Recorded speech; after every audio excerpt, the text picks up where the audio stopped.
The Boy Who Reversed Himself by William Sleator, 2. Omar had moved next door to us over Christmas vacation. Mr. Campanelli, a withered old man who was at least 80, had lived there by himself as long as anyone could remember. He told Mom, on one of the rare occasions when she ran into him on the street, that a distant cousin of his whose parents had died would be coming to live with him. Mom was curious and felt sorry for the kid.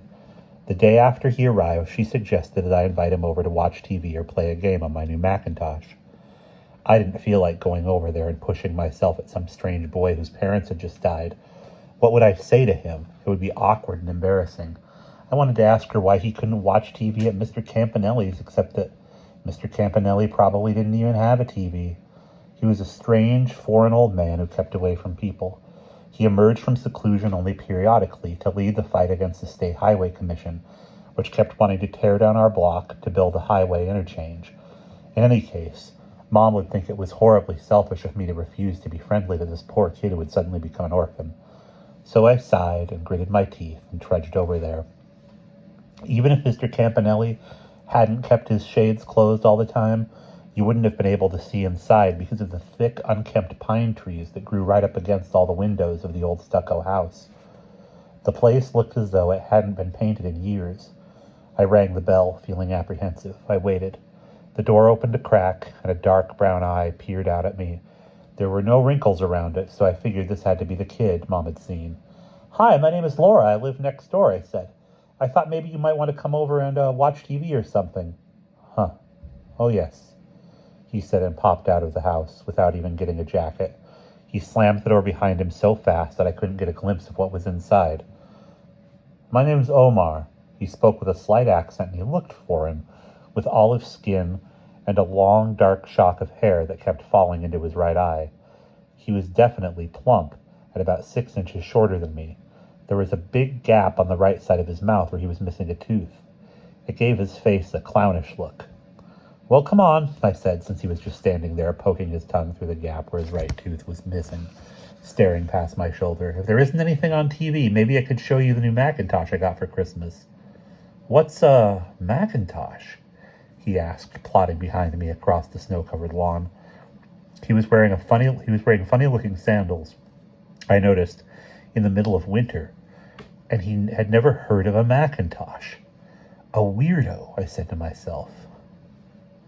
But for somebody who had never seen a personal computer before, Omar caught on really fast.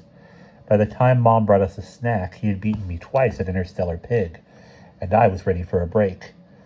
He took a suspicious nibble of a chocolate chip cookie, and then gobbled the rest of it in about a second. "That was wonderful," he said. "What kind of cake is it?" "It's not cake. It's a cookie. Chocolate chip." I handed him the plate. You've never had a chocolate chip cookie before?" He shook his head, shoving another one into his mouth. "Where do you come from anyway?" I asked him. I couldn't imagine a place where they didn't have chocolate chip cookies. "Well, I was born in Switzerland," he said reluctantly, "but we moved to this country a few years ago so my parents could take over my grandfather's business." He didn't hesitate or look away from me when he mentioned his parents, just as though they were still alive. "What kind of business?" "Oh, nothing very interesting." He turned back to the computer. "Can it play any other games?" Mom got me to invite him over a couple more times during the vacation. He was good at computer games, a little too good, since he beat me most of the time. He was amazed by things like rock videos and the electric can opener and microwave oven. He never invited me over to Mr. Campanelli's house, and he said very little about his family. I was glad about that. I didn't want him to talk about his parents dying. But I did think it was strange that he didn't seem at all depressed or moody, the way an ordinary person who had just lost his family would. He never talked about what he and Mr. Campanelli did all day in that big old house. All he would say was that Mr. Campanelli was nice. We didn't become friends as far as I was concerned. How can you get to know somebody who never says anything about himself? After vacation, it turned out he was in our class at school. I didn't talk to him much because I didn't want anybody to connect me with a strange boy like Omar. A couple of times when Pete was at basketball practice, Omar tried to walk home with me, but I always found some excuse to be going somewhere else. He caught on soon enough and left me alone. He was too meek to be a pest, though occasionally I noticed him watching me. Sometimes I felt a little guilty, but I told myself he was probably used to being an outcast. And anyway, why was it my responsibility to befriend the new kid? Pete was the boy I was interested in, and I didn't want him to get any ideas about me and Omar. And then came the day I locked my report in my locker, and Omar offered to get it out. The dumb jerk, I said to myself when I turned back to see how he got into the locker. What a stupid thing to do, pretending he could open it and then running away. I raced into class, trying to figure out how to make Mr. Dixon believe the truth. But Omar was in the room before I'd had a chance to tell Mr. Dixon anything. He dropped the report on my desk. The title was on the front cover again, Going the Right Way. I was so amazed I didn't even worry what anybody would think about Omar having my report. How'd you do that, Omar? Take your places. I hope you all have your reports, Mr. Dixon brayed. See you, Omar lisped, backing away. I stared at him, feeling uneasy. There was something the matter with his face. I kept looking at Omar's face during class. It seemed the same. The shock of hair falling over his eye, the missing tooth, there was nothing obviously different. Yet every time I glanced at him, I was filled by a strange sense of wrongness. One thing I did know was that Omar was the one who had left me the note to put the report in my locker. I didn't know how he got into the locker. I didn't know how he found out the things he did, or why the jerk had picked me to play his little tricks on. But today I was going to find out and make him stop. Pete had basketball practice that afternoon. I followed Omar until he was far enough away from the school so that no one would see us together. Then I called out to him. He turned. The startling sensation hit me again. Something was wrong with his face. I couldn't pinpoint what it was, and yet it was so very different in some way that my anger suddenly drained away.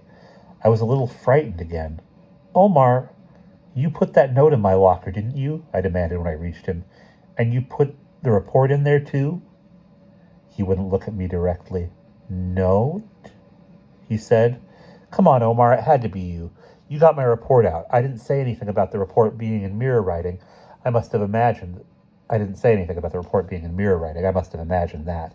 How did you do it? And what's the combination now? Combination? He said. I don't know. Then how did you get it open? He shrugged and pushed the hair out of his left eye. I just fiddled with it, jiggled the door. I have a feeling for it. It's like the way some people can name any note you sing. I've always been good at getting inside. Good at opening things. Well, if you won't tell me, then tomorrow you're going to have to show me, okay? I don't know. He shook his head, and the hair fell over his eye again. He brushed it away. I stared at him. Hey, how come all of a sudden you're parting your hair on the left? It always used to fall into your right eye. Did it? He tried to laugh, but it sounded more like a cough. I guess sometimes it goes to the right and sometimes to the left. That's funny, I said. My hair always goes in the same direction. He couldn't think of anything to say. He poked his tongue into the gap where his left tooth was missing, still avoiding my eyes. His left tooth. But it was his right tooth that had always been missing, not his left. And I was sure his hair had always fallen into his right eye.